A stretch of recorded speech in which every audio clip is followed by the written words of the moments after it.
Shabbat Shalom. Como é sabido por vós, eu sempre friso isso, mas para aqueles que estão chegando agora, a Torá, essa que nós cortejamos aqui agora, são os 5 primeiros livros da Bíblia. Ela foi dividida na época de Neemias em 54 partes, que se chamam porções. 54 porções. No hebraico são 54 parashiot. Ok? Isso é feito devido às luas, porque o calendário judaico, o calendário bíblico é lunar. Por isso que daqui a pouquinho nós estamos virando o dia, já é domingo. O calendário do Eterno vira às 18 horas. O calendário de Deus termina o dia na luz e começa o dia na luz. O calendário romano termina o dia nas trevas e começa o dia nas trevas, à meia-noite. Isso é muito interessante, porque o Eterno cria tudo perfeitamente. Nós estamos na 18ª Parashot, que é a Mishpatim, Parashah Mishpatim, que significa leis, as regras, observação das regras, dos estatutos, dos mandamentos. Essa Parashah, ela tem um assunto muito interessante, que ela fala do servo que preferiu continuar sendo escravo. O escravo que preferiu continuar sendo escravo. Ela é rica, tem muitos detalhes, mas como eu trabalhei alguns anos com palestras no Brasil, eu sempre me identifiquei com essa área, então eu quis fazer uma abordagem mais cirúrgica. Eu creio que já tenho falado sobre isso aqui no decorrer desses 11 anos, porém, talvez não tão objetivo como eu pretendo ser hoje. Também não pretendo ser extenso. Então, eu gostaria que vocês prestassem bastante atenção para que entendessem como que o texto é importante de ser compreendido, como é importante de ser traduzido, interpretado. Vocês sabem por que nós temos tantas denominações hoje? É incalculável a quantidade de placas denominacionais. Incalculável, não se sabe quantas tem mais. Se perdeu as contas de tantas placas de denominações, chamadas igrejas. É porque alguém lê um texto e diz: ah, eu tive uma revelação. Não teve. Ele teve uma má interpretação. E com essas más interpretações do texto, surgem seitas, heresias e milhares de denominações que uma confronta a outra. Ah, eu não passo na porta daquela porque eu não concordo com a visão daquele, aquele não é certo, esse aqui não é correto. Então é devido às interpretações do texto. As interpretações mal feitas, uma interpretação do texto mal feita é pretexto para uma seita, para uma heresia. O que essa casa preza é nós traduzirmos o texto conforme ele é e conforme ele foi escrito. Uma vez sabendo-se que a Torá tem 70 faces, e cada vez que nós vamos ensinar, é uma face diferente que é apresentada, porque é espiritual, não é material. Ela ter uma face é diferente de eu criar uma seita em cima daquilo, compreendem? E eu estou muito preocupado, que eu tenho sempre alertado vocês, e tem pessoas me chamando desde Santa Catarina, do Norte, Nordeste, me fizeram algumas chamadas essa semana. Eu atendi muitas pessoas com dúvidas teológicas, porque nós temos algumas seitas aí, se dizendo conhecedoras dos textos em hebraico, seguidoras de um nome que é um nome correto. Cuidado com isso, cuidado com o que vocês garimpam na internet. Na internet tem de tudo. Tem pseudos rabinos, pseudos judeus, ensinando distorcidamente. E uma vez que se você aprender distorcidamente, é bem provável que você não consiga voltar para a verdade. É uma lavagem cerebral. Então, hoje mais do que nunca teve tão ruim. A internet é boa? Ótima. Uma ótima ferramenta, poderosíssima. Uma ferramenta tremenda que nós podíamos retirar de lá, muita coisa importante para o nosso aprendizado. Mas uma vez que saibamos o que estamos procurando e com quem devemos estudar. Fui claro? Bem simples e objetivo? Ok. Então vamos entender uma coisa que muita gente fica por interpretar e fica assim. Já me questionaram muito. Bate-se muito em cima da tecla, que eu não vou abranger, tá? Não vou abrir um leque muito grande. Mas me perguntam muito o quê? Sobre piercing e tatuagem. Essa paraxá, ela fala sobre um desses elementos. Mas como eu vou fazer um midrash, uma correlação, eu vou dar uma passadinha lá pelo piercing, tá? Mas de leve. Nós precisamos entender a diferença entre um piercing, o que é um brinco, quem é que pode usar, quem é que não pode. Existem regras. Eu não estou dizendo que não pode usar um brinco, eu não falei isso. Então,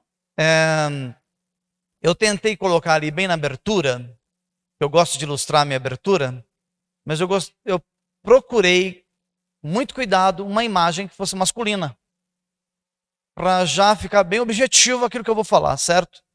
Então eu vou explicar isso detalhadamente. Por quê? Quando eu viajava ao Brasil ensinando, eu batia muito nessa tecla de cuidado com aquilo que você leva para dentro da tua casa. Muitas coisas são portais espirituais, são portas de entradas de sopros contaminados. Você está acostumado com outros nomes, né, que são demônios, mas o nome certo são sopros contaminados. Aqueles que se perderam depois da criação.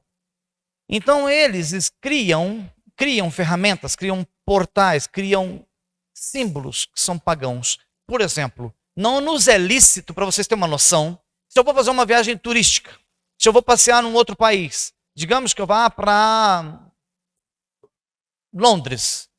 Se eu chego lá na Inglaterra, tem se não me falha a memória, pode ser que eu esteja meio fora da geografia, mas parece que tem um grande prédio lá de uma igreja centenária, que ela tem uma arquitetura única no mundo, parece que se chama Notre Dame. É proibido para nós pararmos de frente a um monumento desse e ficarmos apreciando. Os nossos olhos são sagrados. Não podemos contemplar com os nossos olhos aquilo que é pagão. A Torá proíbe colocar os olhos sobre aquilo que é pagão. Então você tem uma proibição na sua vida de não se contaminar com os teus olhos. É por isso que uma judia, ela anda com recato. Uma judia anda de vestidinho. Se uma calça com recato. Se ela usa um terrel, o que é um terrel? Um véu. Se você usa um terrel, como que você vai usar um terrel, por exemplo? Você não convém que você use um terrel com uma blusa de alcinha, com a parte dos seios aparecendo. Como você está santa demais aqui em cima e depravada demais aqui embaixo. Uma coisa está contradizendo a outra. Então nós temos que andar com equilíbrio. Equilíbrio. Isso é uma coisa sensata, é uma sensatez da nossa parte. E nesse ínterim, quando nós estivemos, por exemplo, em Jerusalém, chamou muito a nossa atenção, minha, das minhas filhas, quem estava comigo, que as mulheres todas andam com recato. Todas de terrel, as casadas, obviamente. Mas depende da classificação judaica delas, vestido mais longo, outras tudo de vestidinho, com um tênisinho. A gente não estava muito acostumado a ver mulheres de vestido e tênis, mas lá é moda. Então hoje já está pegando aqui. Então quem está de vestido e tênis já está na moda, né? Porque se lá é primeiro mundo, já está todo vapor, não é isso? Então veja só uma coisa. Mas tem algumas delas que andam de manga longa. Pode estar o calor que for, lá 40 graus. De vestidinho. Mas como a parte do corpo não pode aparecer, elas colocam a meia até no joelho. E o vestido passa para baixo do joelho. Então não tem partes do corpo à mostra. Não estou dizendo que tenhamos que andar assim, eu estou explicando como funciona, como é o costume, como são as tradições. Um marido não sai nem de mão dada com a esposa na rua, por recato, por respeito. Não se beijam em público, recato. Isso são tradições milenares. Não estou dizendo que não podemos fazer, estou dizendo como como se procede lá no Eretz Israel, na terra de Israel. Então há conceitos bíblicos, conceitos da Torá, que devem ser observados. Conceitos que na prática trazem muitas coisas negativas para a nossa vida. E foi algo que eu palestrava muito no Brasil, quando eu viajava, ensinando que essas portas, esses portais espirituais, não deveriam estar conosco, porque não nos convém que tenhamos. Já é difícil a nossa vida sem aprontar muito erro. Agora imagine você criando meios e portais de entrada para que entre maldições. Se torna muito mais complicado, concorda comigo? Muito mais sofrido. Então eu coloquei um subtítulo, porque na verdade, se nós estamos na 18ª Parashá, e ela chama Parashá Mishpatim, ou seja, a porção de regras, a porção sobre regras, estatutos e leis. Mas eu coloquei um subtítulo, que é, nós temos a liberdade de fazer isso. Como logo no capítulo 21, no início da Parashá, está falando do escravo que teve a oportunidade de ser livre, mas optou em permanecer escravo.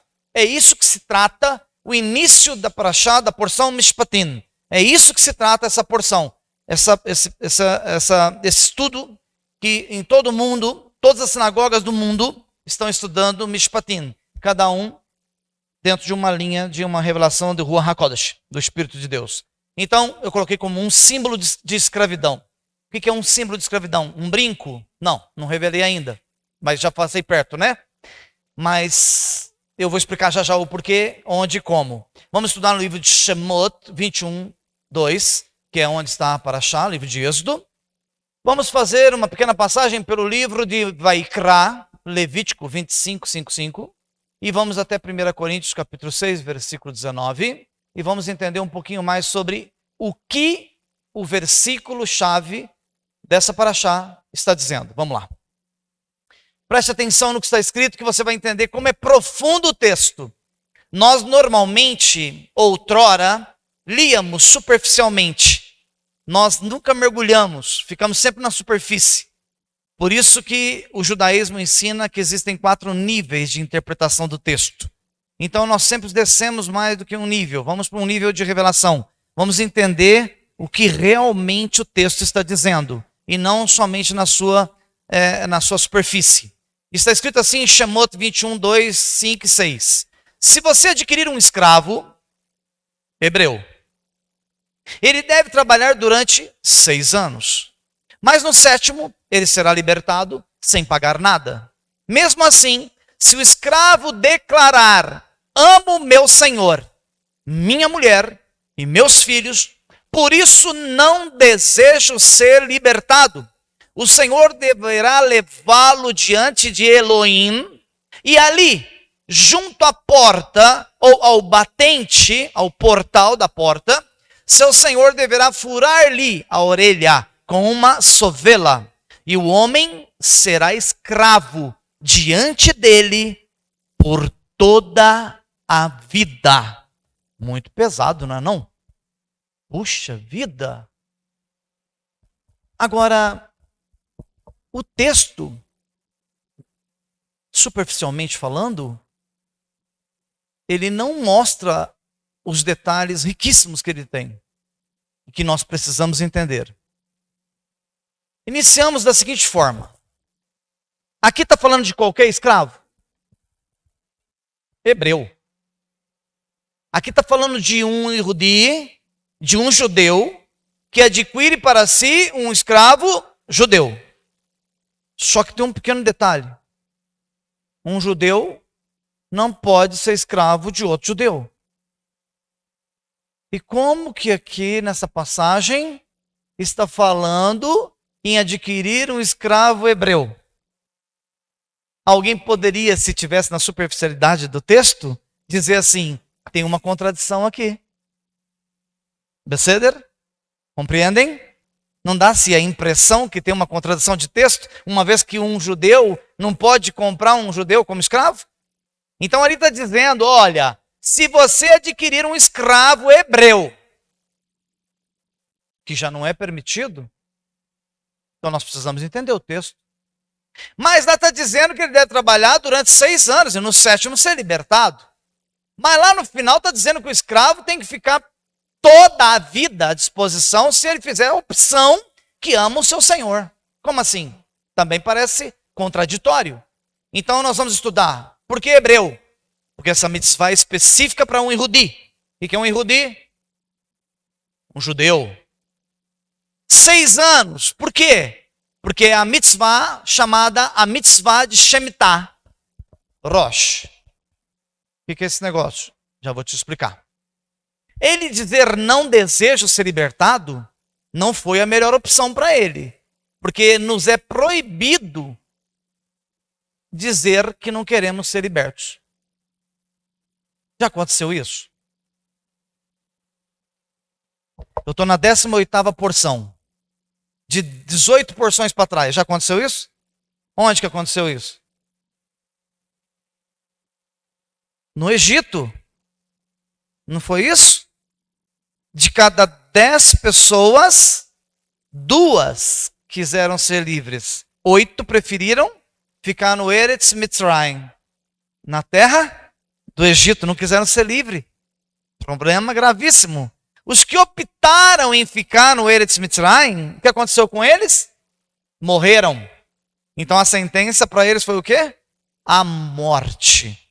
Então o Eterno não quer que você rejeite a liberdade, a sua libertação. Você tem que aceitar ser livre. Olha como é sério o negócio. E a Parashá Mishpatim, quando começa a falar de regulamentos, já fala que logo um cidadão fala para o seu senhor: não quero. Quero continuar sendo escravo.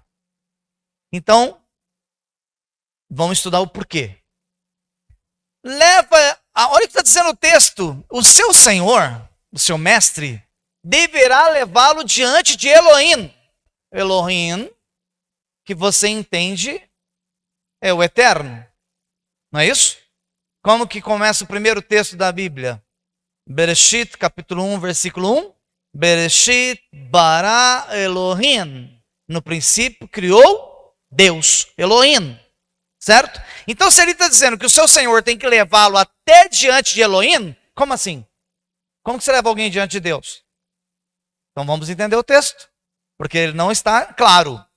Colocar ele no batente da porta, também o que significa? Apenas um apoio? Porque como você vai furar a orelha de alguém aqui, segurando com a mão e furar? Tinha que apoiar em algum lugar, tá? Tem que pôr a orelha do cidadão em algum lugar para atravessar a sovela, para furá-la. Mas por que um batente? Não podia ser numa mesa? Não podia ser em qualquer lugar que tivesse um tronco de árvore? Não. Tem um porquê. Porque o texto diz toda a vida. Será que realmente é a vida toda? Será que enquanto o cidadão viver, ele é escravo desse senhor que ele furou a orelha? Entende como o texto deixa muito a desejar? E se você não estudá-lo a fundo, você não vai entender o que a Bíblia está dizendo? É por isso que surgem muitas heresias. A má interpretação do texto. Ok? Vamos então entender o que realmente esse texto está dizendo. Baruch Hashem. Vamos lá. Shemot, capítulo 21. Eu fragmentei o texto para não ficar lendo ele todinho toda vez. Então vamos por fragmentos. Vamos por de pedacinho em pedacinho. Shemot 21. Se você adquirir um escravo hebreu, ele deve trabalhar durante 6 anos. Hebreu, já está dizendo o texto, tem que ser descendente daqueles 70. Quantos desceram para o Eretz Mitzrayim, naquela fome de toda a terra? Desceu Yosef, não é? Que foi vendido pelos irmãos, que ficou de escravo lá, ficou preso lá. Depois ele passou a ser o governador do Egito.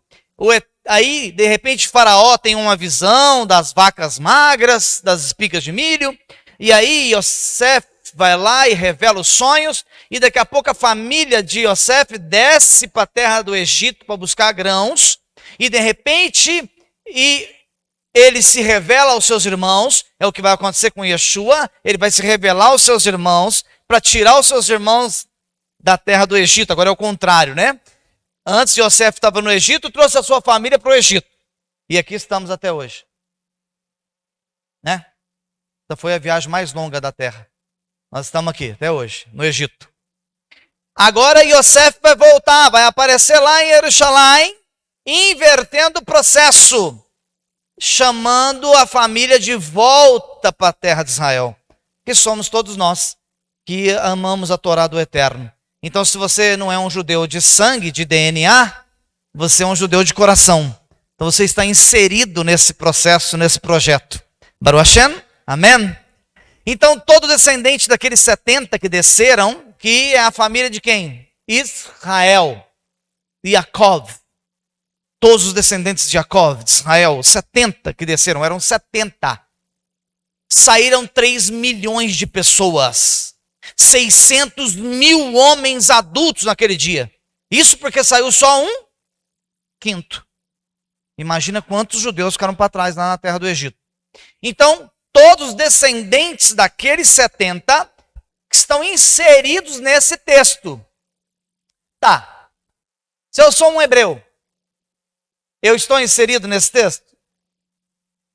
Sim. Ou de sangue, ou de coração. Você está inserido aí, ok? Então você já entendeu o que é um descendente, tá? Agora, por que 6 anos? Por que o escravo só pode trabalhar 6 anos? Porque o Eterno criou uma lei chamada a lei do Shemitah. Oh, isso é muito forte, não é? Puxa vida! Acredita que em casa eu estou estudando e eu não vejo essas coisas? Isso aqui é Apocalipse. A lei de Shemitah é a lei do Apocalipse. Puxa vida! Olha que interessante, volta na página inicial. Olha como é forte. Nós estamos aqui no ano 5.783, certo? Na época de Neemias, o calendário ficou aí quase 200 anos sem a contagem.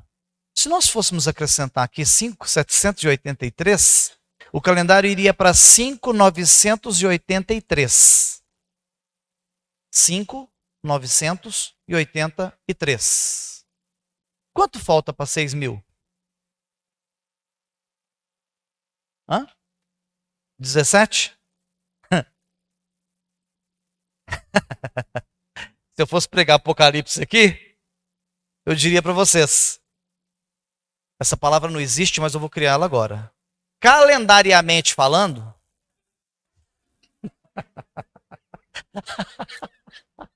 eu tenho que ir para a academia de letras. Calendariamente falando, faltam 17 anos para chegarmos ao ano 6.000. Mas entenda que 6.000 não pode chegar.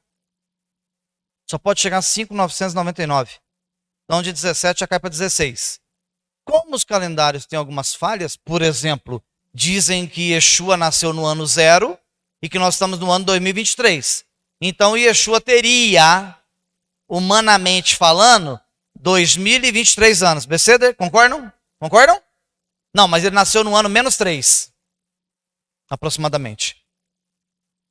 Então hoje tinha que ser o ano 2026. Se de 17 caiu para 16 e 3 agora na contagem, caiu para 13. E não vamos ficar fazendo muita conta que pode ser hoje. Matematicamente, biblicamente, eu não posso falar a data, porque eu não sei. Se nem o filho sabe, como eu vou saber? Eu estou mostrando estimativas dentro de códigos bíblicos, como é interessante isso. Então vamos lá onde eu estava. Olha que interessante isso aqui, ó. Por que o escravo só pode ficar escravo 6 anos? Porque quando chegar no ano 5.999 da nossa era, aqui, sobre o domínio do governo edomita, Edom, quem que é o governo edomita? Roma. Estamos debaixo da 4ª galut, da 4ª diáspora. Quem governa o mundo hoje é o Edom. Só que o governo de Edom termina no ano 5.999. Quando chegar a 5.999, terminou o tempo da escravidão. Entra o ano de Shemitah, entra o milênio. E todos aqueles que servem ao Eterno estarão livres eternamente. Puxa vida, hein? Eu ia falar de uma coisa, foi em outra, tá vendo? Como é forte? Isso é bonito demais. Então olha o que ele está dizendo, o escravo tem que ser livre no 7º ano. Porque é o milênio. Lá atrás, o Eterno já escreveu em códigos o que seria a eternidade, o que seria o Apocalipse. Olha que lindo que é isso. Então preste atenção. A mitzvah diz que o 7º ano não pode se plantar na terra. Imagina o cara ter uma fazenda e planta milho. Ele planta por 6 anos e estoca no 6º ano. No 7º é proibido ele plantar. Quem guarda a lei de Shemitah. Ainda tem Rosh. Nesses dias atuais tem quem guarda. Tem uns fazendeiros lá no Eretz Israel, na terra de Israel. Você acredita que tem fazendeiros que guardam o ano de Shemitah? Quando dá o ano de Shemitah, ele estaciona os tratores para a plantação, para a colheita, não faz mais nada. Ou seja, não se pode plantar no ano de Shemitah. É um ano que não se planta. Mas se você for pensar bem, a situação é mais difícil do que você pode imaginar. Se eu não planto no 7º ano, eu também não colho. E só vou começar a plantar na contagem inicial do 1º de novo de 7. Concorda comigo? A hora que terminar o 7º ano, inicia-se o 8º, que na verdade é o 1º novamente, eu jogo a semente no chão. E se for alguma fruta ou algum grão que leva 3, 4, 5 meses para dar o fruto, eu fiquei 1 ano mais 5 meses esperando. Como funciona hoje em Israel? Aqueles homens que têm fazendas, que creem que ainda devem guardar o ano Shemitah, existe uma cooperativa, uma COCAPEC, lá em Israel, que os mantém nesse ano de Shemitah, para que cumpram essa mitzvah. Só que todo fruto que é dado, vamos supor que você tem uma plantação de manga. Então eu não preciso replantar, é manga. Manga dura 50 anos, não pede manga, não é, Rebetson? Então eu não preciso replantar a mangueira. Beceder? Estão entendendo? Então o que acontece no 7º ano? Eu não plantei, mas vai dar fruto? Vai?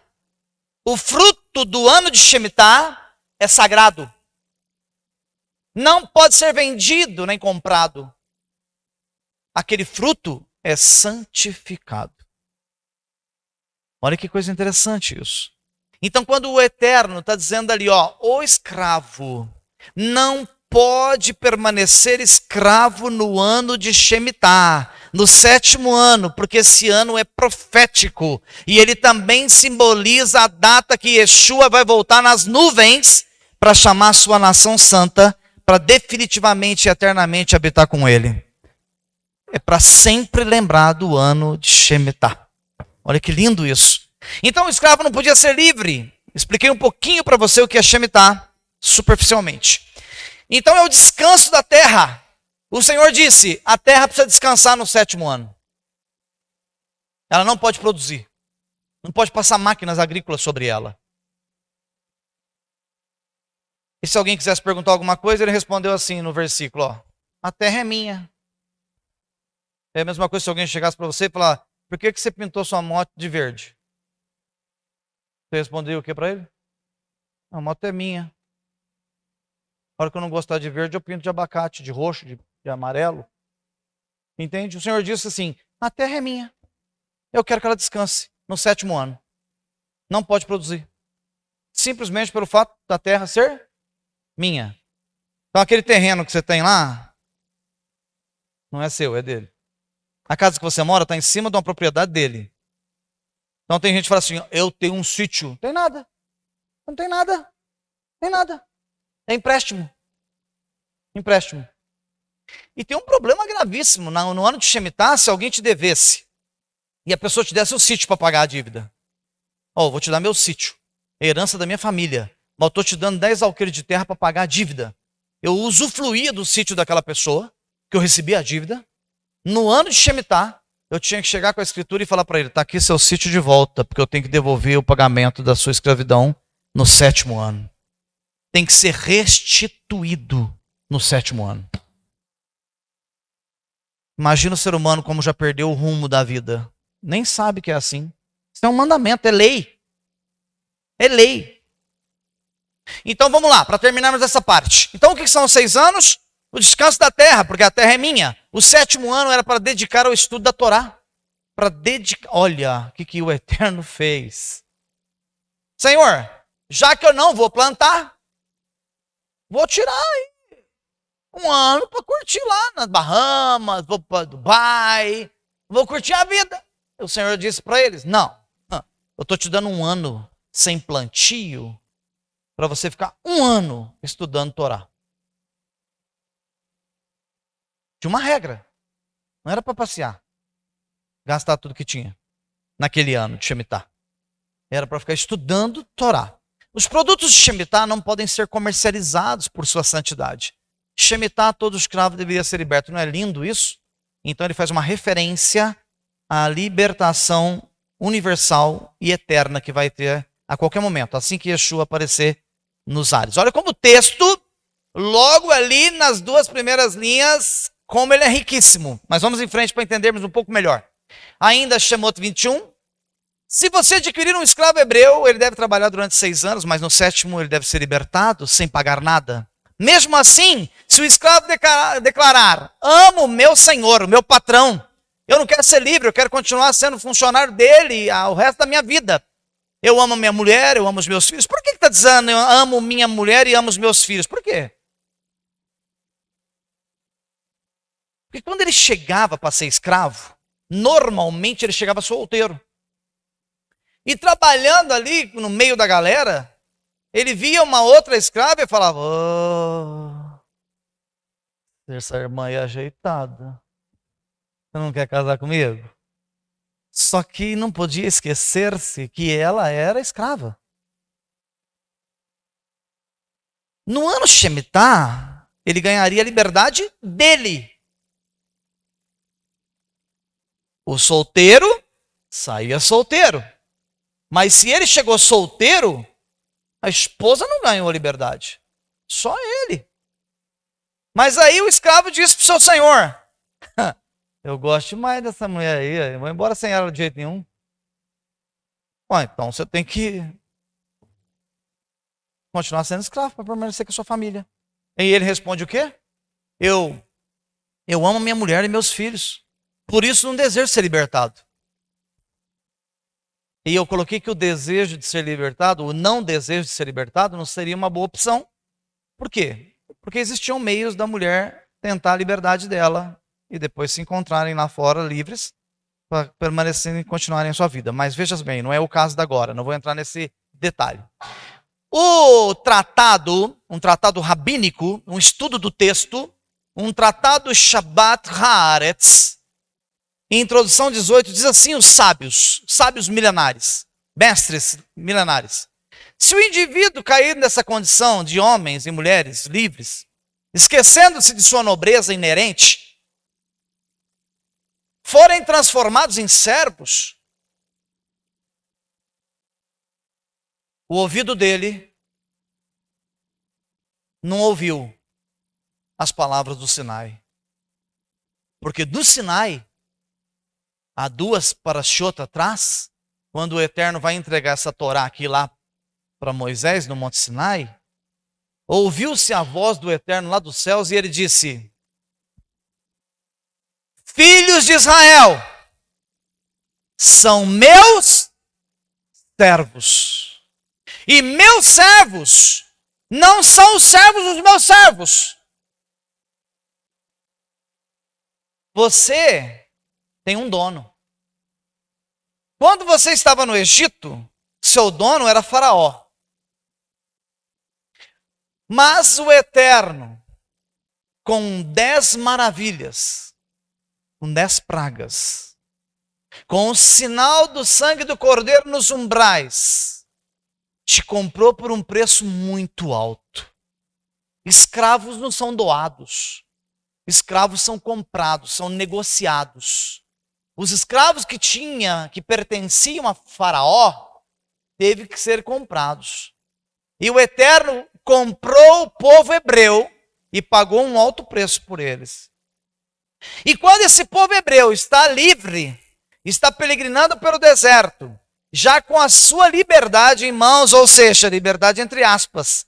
Eu sou livre, mas sou servo de Hashem. Assim quando Yeshua derramou seu sangue lá no madeiro, Ele estava redimindo através do sangue aquilo que eu não posso redimir. Ou seja, ele estava fazendo a somatória da compra desses escravos. Então, olha só, o mesmo fato aconteceu lá no Eretz Mitzrayim, no Egito. Não foi passado o sangue do cordeiro nos umbrais? O sangue de Yeshua foi derramado lá no madeiro. Amém? Até aí, entenderam? Então, olha só que coisa interessante. Uma vez que você já foi comprado, como que você se vende para o seu senhor? Como que você vende aquilo que não é seu? Como que esse escravo chegou para o seu senhor, um outro judeu, e disse para ele: eu me vendo ao senhor. Eu quero me vender para você. Pode me comprar, eu vou ser seu escravo. Então o tratado de Shabbat Haaretz, os rabinos dizem como que ele faz um negócio que não é permitido, não era permitido ele fazer. Olha como o texto já começou a ficar muito mais difícil de ser interpretado. Viu como é difícil, como é muito profundo? Vamos em frente, vamos ganhar tempo. Ainda lá em Shemot, se você adquirir um escravo hebreu, né? Pá, minha mulher e meus filhos, por isso não desejo ser libertado, o Senhor deverá levá-lo diante de Elohim. E eu disse: como assim Elohim? Como que você leva alguém diante de Deus para apresentar o cidadão diante de Deus para que isso aconteça? Aí nós vamos de um rabino muito famoso, o Ibn Ezra. Esse rabino, um rabino da antiguidade, um mestre, ele diz que em Shemot, no estudo de Shemot 21:6, quando está escrito no texto, o Senhor deverá levá-lo diante de Elohim, a palavra Elohim tem duas traduções. Tanto está falando dos tribunais celestiais, dos juízes celestiais, como também está falando da soberania divina, como também está falando dos juízes do eterno aqui na terra. Moshe não separou para ele homens para cuidar de 100, para cuidar de 1000, para cuidar de 50, de 500, não foi assim? Então ele separou para ele o quê? Elohim, juízes. E esses juízes ficavam à porta da cidade, na entrada da cidade. Eram eles que colocavam as leis, que estabeleciam as leis de Deus na terra. Ou seja, fazia com que as leis viessem a serem executadas, funcionassem. Eles eram os intérpretes da lei. Interpretavam a lei. Como que a gente interpreta a lei hoje? Nós não temos hoje os Elohim. Nós não temos hoje os juízes. A não ser em Israel, que tem um tribunal lá ainda. Mas o Senhor nos facilitou de uma outra forma, que nós temos o quê? A Torá oral, que passou a ser escrita, e que se chama o quê? Talmud. O Talmud tem 66 livros para explicar os 4 livros da Bíblia. Os 4 livros de leis da Bíblia. Então, eles fazem essa parte da tradução e interpretação do texto, mas que ainda não deixa tudo totalmente claro, e nós dependemos ainda de consultar o nosso Rav. Então, olha só que legal. Significa que eles estabeleciam, eles traduziam as leis de Deus na terra. Então, era costume que os juízes se sentassem no portão de uma cidade que tem portas, portais e ferrolhos. Ó, então já tem um porquê, tá? Então vamos em frente. Levar ele diante de Elohim e onde tem um batente, a Torá diz o seguinte: não é simplesmente um apoio para perfurar. A Torá exige que este contrato entre o servo e o seu mestre, olha, contrato. Por quê? Ao furar a orelha, nem que seja uma mínima gota, mas vai sair sangue. Concorda, né? Quando fura. Você furar a orelha aqui agora, não vai sair sangue? Então é um pacto de sangue. Existem muitos pactos de sangue nas escrituras. Ok? Então, ao furar a orelha, ali estaria sendo feito um contrato. Olha só como funciona. Então esse contrato entre o servo e o seu mestre seja concluído diante de um tribunal, ou seja, diante de um tribunal ele passava a ser irreversível. Elohim, os juízes, que são Deus aqui na terra, representam o eterno aqui na terra para promulgar a justiça. Uma vez que esse mesmo batente foi usado como atributo de justiça, recebendo o sangue do Cordeiro Pascual para libertar os primogênitos hebreus da morte no Egito. Qual foi a exigência no Egito? Mata um cordeiro, pega a folha de isopo, passa lá no sangue do cordeiro, passa nos umbrais da porta, o sangue, para quando o anjo de Elohim passar por sobre a terra do Egito, não mate os primogênitos dos hebreus. Não foi o pacto? Então aquele sangue nos umbrais foi o sangue da liberdade, certo? Que libertou as crianças de serem mortas, tá? Naquele dia fatídico, certo? Quando o escravo era levado até a porta, até o batente da porta, e colocava a orelhinha dele lá, e o seu senhor furava, e o sangue saía no batente da porta, significa que o processo do batente já tinha sido feito uma vez. O contrato já tinha sido assinado lá no deserto, lá no Egito. Quando o escravo punha a orelhinha dele aqui, que perfurava, ele quebrava aquele contrato feito lá, revogava e negava a liberdade que Deus tinha dado para ele, através do sangue no batente. Vocês estão me entendendo ou está muito difícil? Muito sério isso aqui, hein? Muito sério. E o texto está dizendo algo muito mais profundo do que se parece. O texto está dizendo que jamais um escravo podia dizer para o seu senhor: eu quero ser teu escravo. Não existia essa possibilidade. Então, uma vez que o batente significava a liberdade dos hebreus, o cidadão colocar a orelha dele lá, ele expressou o quê? O contrário. Permanecer escravo e não um livre. Preferiu permanecer escravo e não um livre. Vamos continuar para terminarmos? Aí o texto também diz assim, que batente passou a ser adotado de uma forma midrástica para entendermos que, conforme o pacto quebrado, ele praticamente é irreversível. Em uma abordagem midrástica, ou seja, do texto do Midrash, ou seja, da halahá, das regras judaicas de estudo, foi levado junto ao batente, ou seja, o Senhor que está dizendo o seguinte, como se o Eterno dissesse: eu abri a porta do Egito para vocês saírem por ela e serem livres, mas vocês bateram a porta em si mesmos quando optaram em voltar a ser escravo. Então é muito mais grave do que se parece, ok? Vamos partir para frente. Olha só aqui. E diz o texto: o Senhor deverá levá-lo diante de Elohim, e ali junto à porta ou batente, o seu Senhor deverá furar-lhe a orelha com uma sovela. Nessa época, tinham poucas ferramentas de perfuração. Ou era uma sovela, que já existia, ou podia-se furar uma pessoa a orelha com espinhos, aqueles espinhos grandes, podia furar com aquilo, podia se furar com um prego. A sovela é uma ferramenta muito antiga. Aqui em Franca, muitos anos atrás, existiam mulheres que ficavam em casa fazendo costuras manuais de sapato. Colocava assim uns corinhos no dedo e elas tinham uma sovela. Porque quando ia passar a linha, não passava, o furinho não estava livre. Tinha que vir com a sovela e furar. Essa sovela é antiguíssima, é desde essa época. Agora, por que o Eterno disse não pode se usar outra ferramenta? Tem que se usar uma sovela. Olha só que legal. Já lá no tratado da Atzeknin, em Shemot 21:6, diz o seguinte: deve-se furar a orelha com uma sovela pelo seguinte fato. Porque a Torá escolheu esse furador como ferramenta? Porque o número das letras dessa palavra, sovela, a gemátria dessa ferramenta é 400. Para lembrar o escravo que o seu povo tinha ficado 400 anos como estrangeiro no Egito.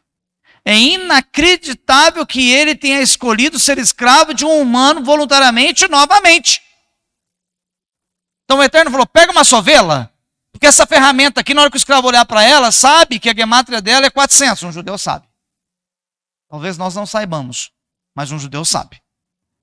Então, eu vou pegar uma ferramenta que equivale aos 400 anos como estrangeiro, como escravos na terra do Egito, e vamos furar a sua orelha com uma ferramenta que equivale àquele período.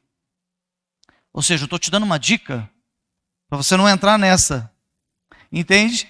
Já no livro de Vaikra, 25:55, diz o seguinte, ó. Pois para mim o povo de Israel, olha o que o Eterno fala lá em Levítico. Pois para mim o povo de Israel é escravo. Eles são meus escravos, trazidos por mim da terra do Egito. Eu sou Adonai, o Deus de vocês.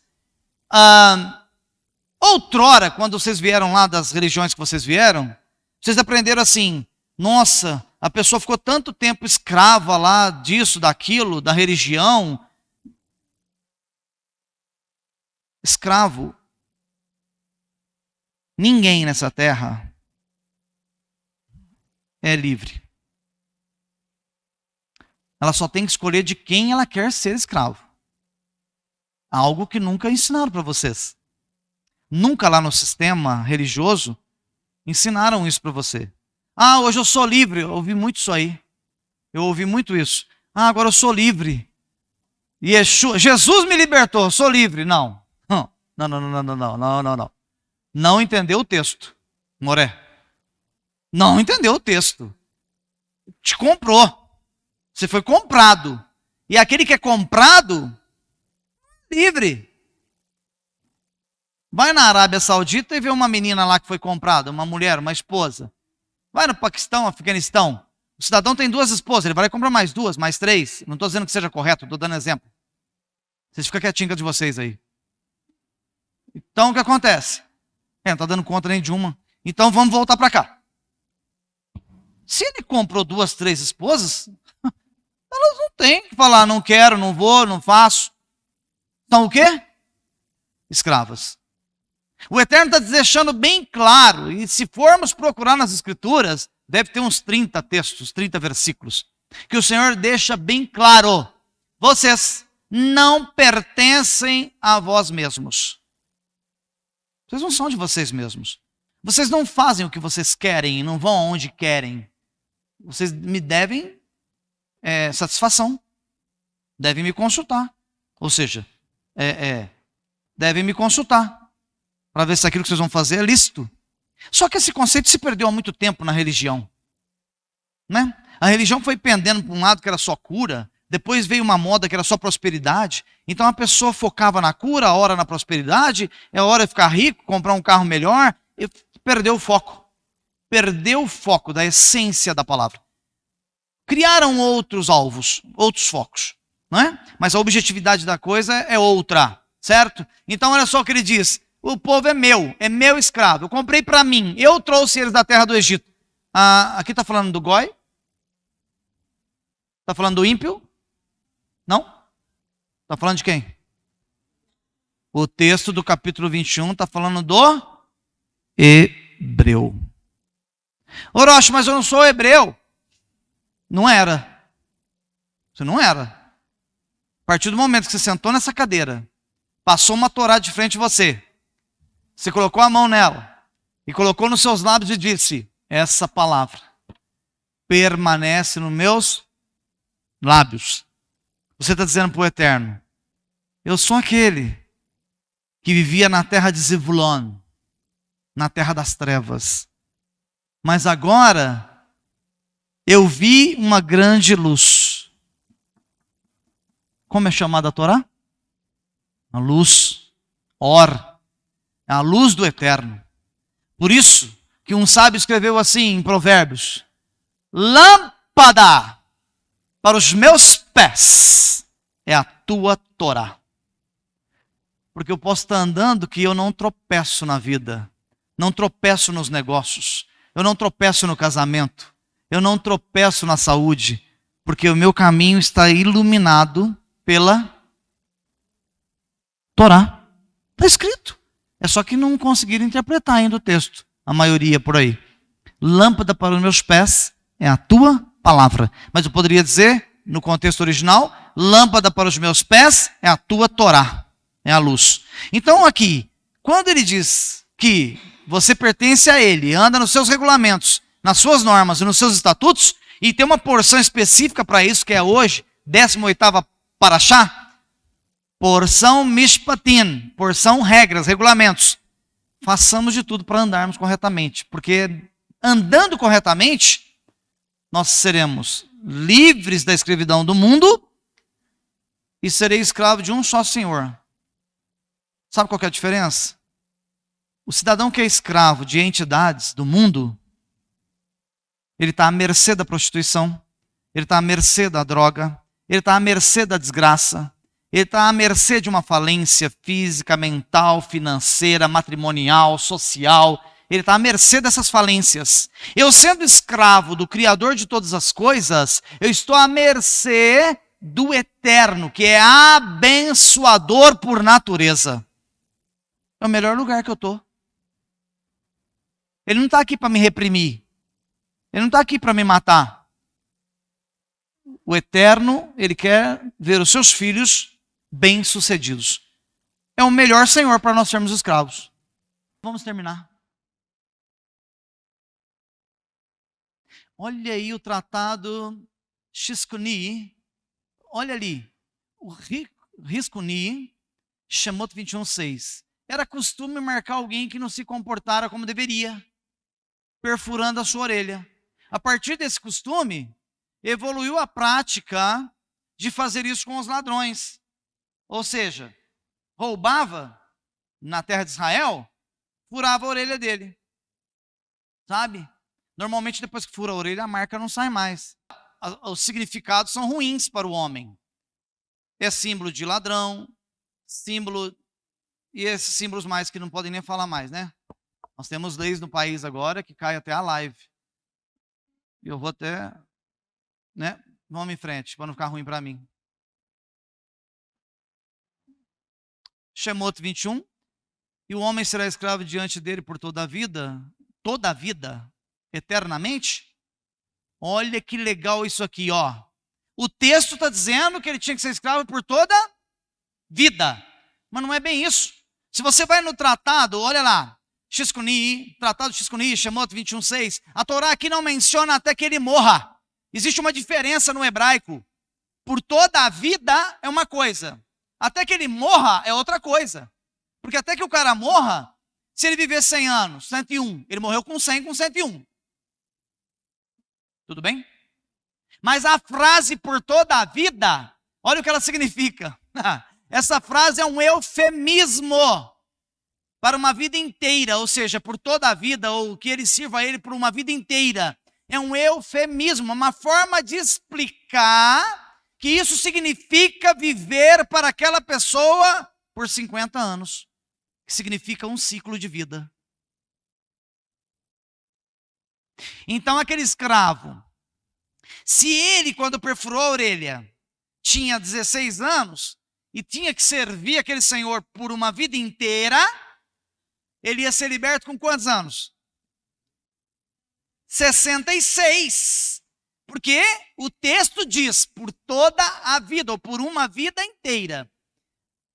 Então, quando com 66 anos, ele era livre, porque ele cumpriu uma vida inteira, que é o texto, que é o código judaico. Dos 66, se ele vivesse até 120, os outros 54... ele estava livre. Olha que interessante que é isso.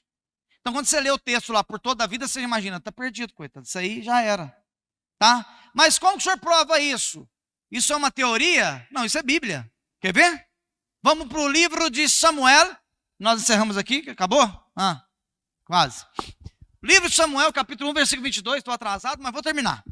Olha o que diz Hana. Quem que é Hana? Ana, mãe de Samuel, o profeta. Olha o que a mãe dele fez.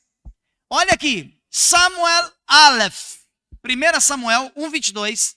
Ana, porém, não subiu e explicou para o seu marido, não até que a criança tenha sido desmamada. A criança tenha sido desmamada. Então eu a levarei para que possa comparecer diante de Hashem, de Adonai, e ali viver para sempre. O marido disse para ela, vamos subir? Subir para onde?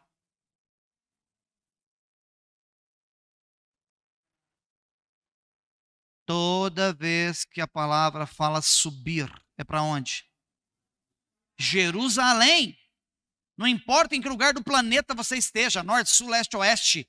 Toda vez que a Torá, toda vez que a palavra fala, e subiram, significa Jerusalém.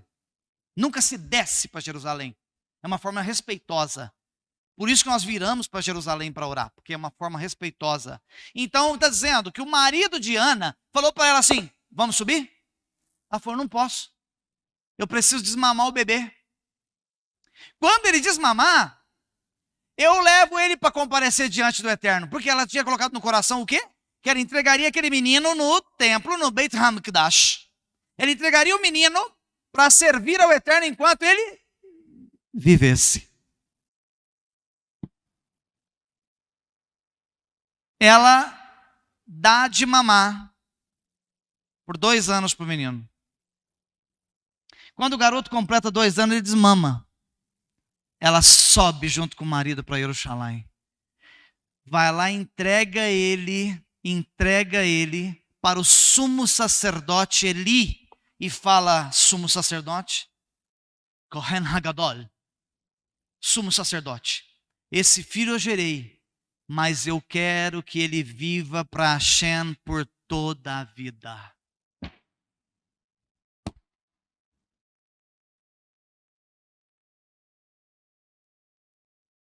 Samuel falece com 52 anos de idade.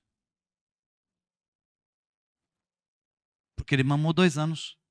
E ela usou a frase por toda a vida. Então eu quero que ele viva por toda a vida servindo o Eterno. Eu quero que ele viva 50 anos servindo o Eterno. Olha o que a mãe falou. Quando ele fez 52 anos, Hashem recolheu Samuel. Olha como é forte isso. Então olha só, a sua mãe, a mãe de Samuel, levou ele ao sumo sacerdote. E ali profetizou a Samuel, que Samuel morreria naquela idade, porque ele morreu com 52 anos de idade, porque a sua mãe pronunciou essa frase. E ali ele vai viver para sempre para Hashem. Ou seja, vai viver 50 anos para Hashem. Se o menino tem 2 anos, com 52 anos ele encerra suas atividades como profeta ao Eterno. Terminamos aqui, agora sim, Vaikra 19, 28. Incisões por um morto, não fareis em vossa carne. Então não se pode perfurar, porque esse aqui é um hábito antigo. Morria uma mãe, um pai, um tio, um avô, um parente próximo, eles perfuravam a carne, penduravam argolas na sua pele, em homenagem aos mortos. Isso é uma tradição milenar. E de onde vem o hábito de se colocar argolas na orelha, por exemplo, de um homem. 1 Coríntios 6,19.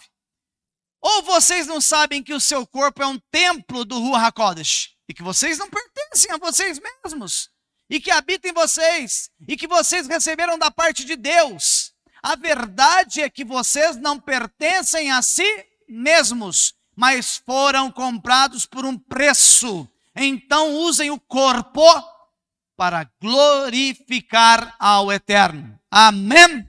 Baruch Hashem? Seu corpo é teu? Use ele para glorificar. Use ele para adorar ao Senhor. Use ele para andar nas regras, regulamentos do Eterno. Se você pretende manter ele como teu Senhor, ser escravo dele e ter uma vida eterna. Caso contrário, pode furar a orelha. Furar a orelha, preferir ser escravo de outro Senhor, que eu quero dizer. Não é ir lá furar a orelha. Na realidade, não. Estou usando um termo figurativo. Amém?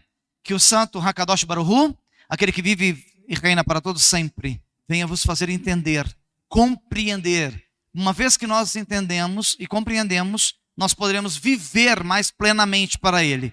Em o nome de Yeshua HaMashiach, que o Senhor vos abençoe, vos complete, vos dê graça e vos dê entendimento permanente até a entrada da vida eterna, até a entrada do ano de Shemitah. Em o nome de Yeshua, eu vos abençoo. Amém. Amém, amém.